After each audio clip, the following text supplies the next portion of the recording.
Are you ready to take your investment game to the next level? Introducing Digital Investor, your ultimate guide to mastering the digital marketplace. Whether you're a seasoned pro or just starting out, Digital Investor brings you cutting-edge game theoretical strategies, expert insights, and real-time tips and tactics to analyze, evaluate, invest, and grow your wealth. Don't miss out on the digital revolution. Visit www.nickblacknex.com and start your journey with Digital Investor today.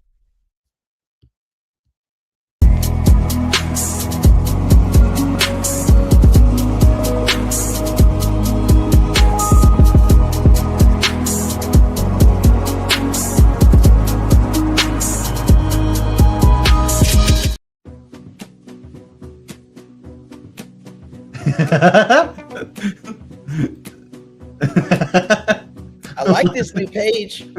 Oh, this is funny. Oh, that looks good, huh?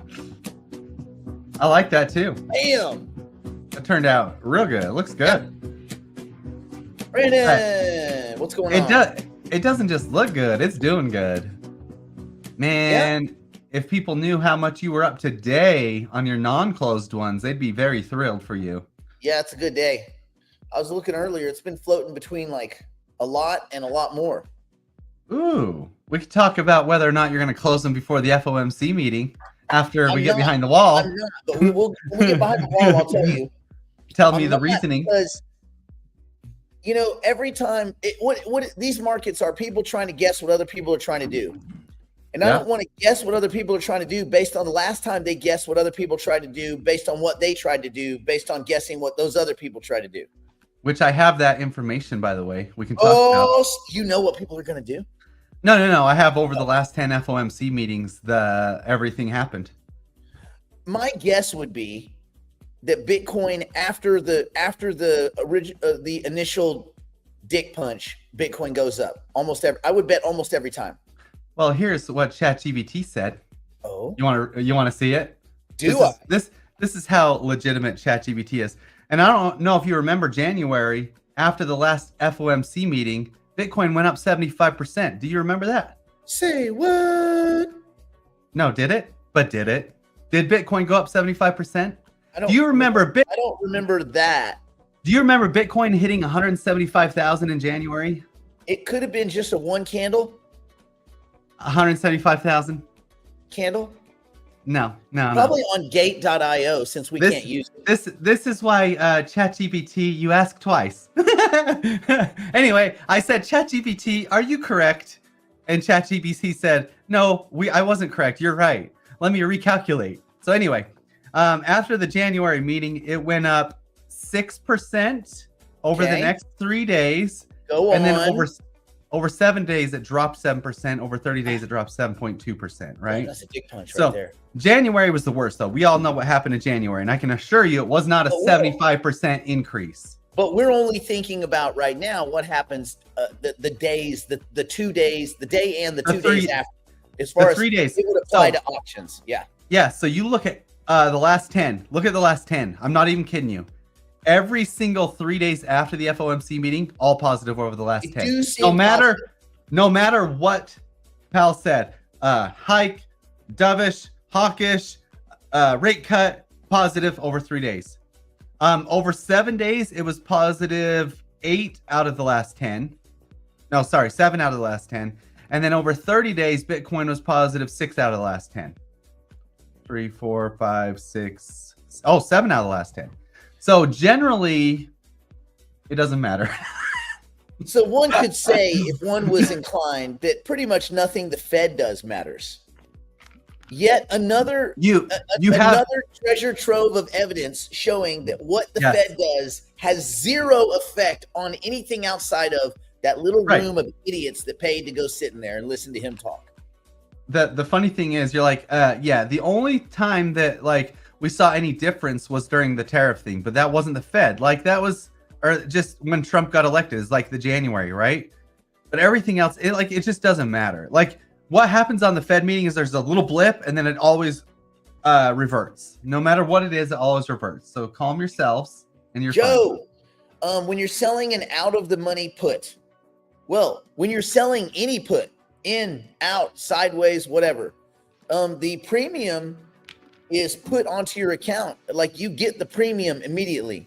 Now that premium may be, depends on your platform, but because I was talking to E-Trade people about this yesterday. It's immediately credited to your account, but they may hold it to be settled. Like if you wanted to grab the premium and just take the money and go send it out to a bank out external, it's T+1. So there's a settlement day. But the money's credited to your account immediately, instantly, that second. The minute you click it and it says the trade's confirmed and it's done, executed, you good. You good. Now, I wouldn't start going and messing with stuff. Well, here's the other thing. You might ask, can I use that money again? Like, for instance, can you start layering stuff? No. Because if you were to buy, they keep that cash sequestered until you exit those positions. So you might sell one contract and get $1, and then you get your $100, but that $100 is going to be held until you've either been put or disposed of the contract. Okay. All right.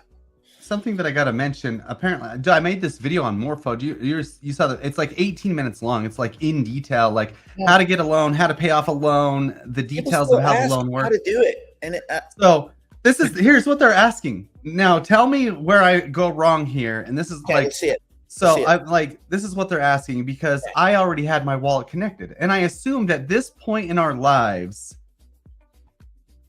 everybody knows how to connect their wallet to a dApp. I assumed that. That was my bad. So when I go to Morpho, when I go to morpho.com, I look at this. This is morpho.org or whatever, right? This is the app that I use. What do I want to do? I want to borrow, right? I think you do want to borrow. I'm going to click borrow.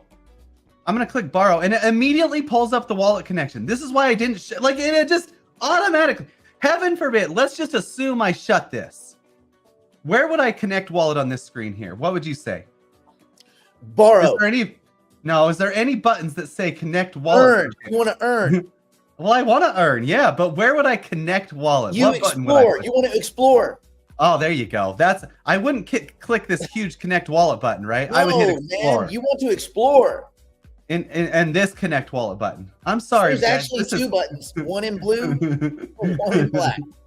I'm sorry, but this is really like, I hope that maybe you guys are like, this is what I asked. I had a couple people email me and I asked for screenshots because maybe their platform looks different than mine. So maybe it is more complicated. Yeah, it don't. So send me screenshots if you're having trouble because I just got to work through this because on mine, it's super simple. So that's why I didn't show it. There's a fat button right here that says connect wallet and a fat button right here that says connect wallet. So maybe you guys are here and stuck and you didn't want to click borrow. Maybe that's what it was. So maybe that helps.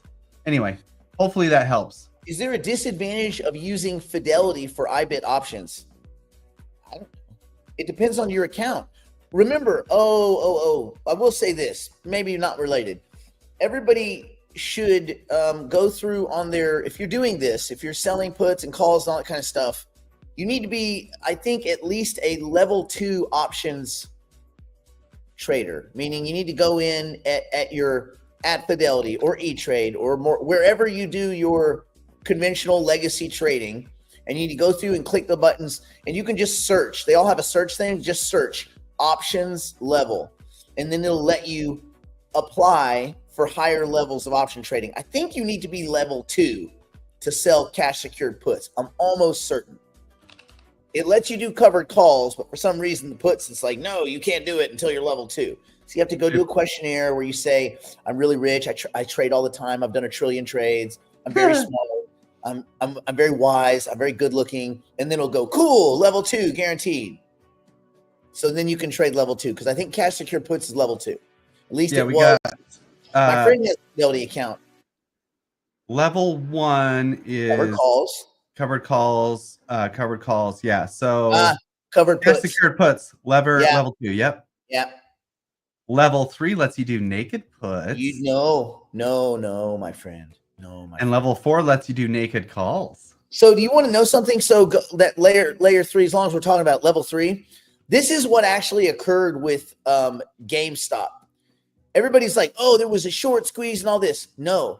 What happened was there was a gamma squeeze because a lot of the brokers, thinking people are stupid, were selling naked positions, naked calls. And they were selling them naked. And what happens is, if you're a broker, you look at the people that are investing and you go, well, these are a bunch of dumbasses, so they're going to lose their money. It's guaranteed. And what they were doing is they weren't even owning the underlying. They would wait and wait and wait. And the closer it got to the price where they would have to fulfill that obligation, they would start buying the shares. It's called gamma hedging. So they were gamma hedging. It was a gamma squeeze. It had nothing to do with a short squeeze. It was a gamma squeeze, and these brokers selling these uncovered positions, having to go in and buy the shares that they were going to then have to turn over to all the jackasses on Robinhood. Anyway, there you go. Just a little fun fact. So when someone says, oh man, remember that short squeeze? You'd be like, you're so stupid. It was a gamma squeeze. You can sound like a real dick because you're saying Greek stuff. You're like, I focus on time decay on the theta side, but this was a gamma squeeze, clear and simple. Don't be such a juvenile. Anyway, there you go. Brandon, do we want to talk real quick about New Hampshire? Because that's a piece. Well, Ethereum went live. It worked. It went well. Everything was great. Yes. It didn't blow up. This is awesome. Do we need to talk about that, or we just say it didn't blow up and yeah? Well, I think we already talked about what the Pectra update was, right? We already kind of went through that. Yeah, there's some cool wallet change. There's a lot of so Pectra update introduced changes that reshape how users, validators, and developers interact with the Ethereum network. It merged two significant update tracks, including Prog for the execution layer and Electra for the consensus layer. Get it? Pectra, Prog, got it. Electra. Got it. 1-0. Anyway, among the key updates was the introduction of EIP 7702, which will allow regular wallets to operate like smart contracts. It enables users to pay fees in non-Ethereum tokens. They can batch multiple transactions. Batch transactions? What? And use session keys while interacting with dApps. As a result, Ethereum users will likely have a smoother experience using DeFi, gaming, and payment platforms. Pectra is also significantly raises the validator stake limit from 32 Ethereum to 2,048 Ethereum, which will help to simplify node operations for institutions and large stakers. Ethereum developers are set to benefit from increased data capacity on layer 2 networks, leading to faster and cheaper transactions. Basically, Pectra introduces all these changes that will enhance network performance, reduce congestion, and improve the economics of participation. Yeah. That's it. It didn't blow up. Right. So basically it... we were just talking about that. Yeah. Optimism is technically shitting the bed. Yeah. If not worse. It's bad. It's even more down. I mean, I every time I don't look, it just gets... No, it's bad. It's bad. But yeah, the Pectra update is pretty cool. I mean, it actually did do a lot of things. The smart wallet capabilities is pretty cool, but that's going to eventually enable reoccurring payments. So typically you'll have to go sign a couple transactions every time you want to do a payment. If you set it up as a smart contract wallet, you can set it up and it'll just automatically knows like in 30 days, pull this amount out and it'll do it. So it's kind of cool. So there's multiple upgrade features that came with this that were pretty cool. The single click makes it more like Solana, so it's easier to use. And yeah, really nice. You want to know something? You want to know something I've noticed? This is kind of unrelated. I mean, it's completely unrelated. In MetaMask, if I use MetaMask like on a non-laptop, I can't access Etherscan. I just get spinning pinwheel. It just says trying to verify you're a human. It won't go. You clear your cookies? On my iPad, my other iPad, and my phones. I need to clear cookies on. They just all of a sudden, all 5 devices don't work. That's kind of crazy. Cookies. Dude, MetaMask been struggling, man. I've moved. I told everybody, most people this, but I moved most of my stuff over to Phantom now. Even my ETH. So Phantom can hold Bitcoin, which is awesome. So I took all my Bitcoin out of my X first and moved it over to Phantom, and then I can actually stake my Bitcoin now, which is kind of nice. Then I moved all my ETH, but I actually moved it through to Bridge and wrapped it on Phantom because staking pools are better on Solana, because Solana anyway pays better yields. And then I just use Phantom for most of my connections. I'm only using MetaMask. I did a ton of stuff yesterday. Actually, we can talk about this behind the wall. But anyway, yeah. So Phantom's pretty good. I like Phantom right now. Okay. Also, you want to talk about this then, the New Hampshire thing? New Hampshire. What are your thoughts on it? So they did pass the bill, but here's my stipulation, right? The bill is to buy gold and Bitcoin. So it's like, I want a bill to buy Bitcoin. I don't want a bill to buy. You know what? Precious. That's fine. I don't mind. Yeah. I don't mind Whatever. all the old people with dentures making a little money. Let them make some money. Don't hate on them dentures. Sure. I want a Bitcoin only. But hey, I can't be picky. New Hampshire crushed it. Good job, New Hampshire. They're the first ones. I mean, after Arizona rippled the bed, and they did bad. They not only did they ripple the bed, but just I wonder if that governor, I get it. She can say, I don't care what people think. You do care what people think. At night, you're cruising through the chats because they're humans, and they're just seeing just thousands and thousands of people rippling all over them. Her especially. Because, she can't win this. Here's why. Heaven forbid Bitcoin goes up by 7.5% over the next year. All you have to do is, if Bitcoin beats what's currently happening in those state pension funds, she looks like a schmuck. They're going to say, you hurt the state today. You hurt us. You hurt the pensioners. Look at this they'll wheel out some old guy on oxygen with a World War II cap. They're like, look at Ben. Look at Ben right here. You hurt him. He can't get his oxygen pills. He needs his oxygen pills. He can't get them because you won't give him any money because you want Ben to be poor. Yeah, definitely. You vetoed Ben's future. Bitch. Yep. They may not say that last. You know what I'm saying? Like, so she can't win this.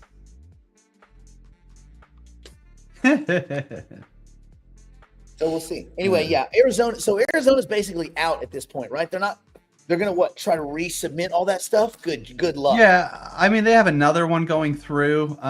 This is kind of a different one. I can see what does this one say?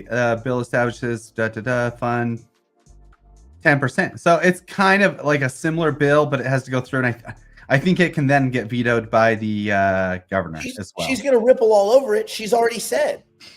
Yeah. So I mean, it's passed everything except for. This is weird in that state. When's she up for re-election?